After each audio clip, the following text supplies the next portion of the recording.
Hands-on daw si Mark Hera sa ginanap na first birthday party ng anak niya. Kabilang sa mga nakiparty ang ilan niyang kapwa Starstruck alumni. Makichika kay Kata Tibayan. 1, 2, 3! Grande ang first birthday celebration ng anak ni Mark Hera sa si Ada Sofia Nicolette.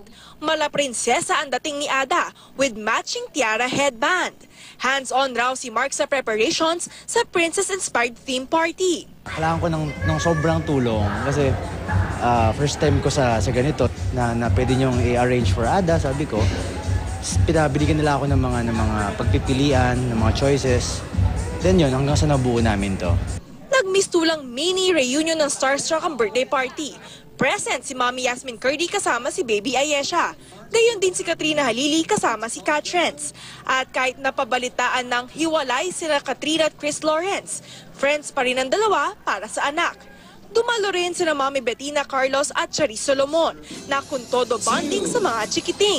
Naki-birthday din sina Kylie Padilla, Andrea Torres, Enzo Pineda, Winwin Marquez, Sef Cadayona, Christopher Martin at marami pa. Hinahanda ko na yung sarili ko na kung ano yung gustong gawin ni Ada in the future. Ako, sobrang all-out support ako. Hindi ako kukontra, parang, hindi mo pwedeng gawin yan.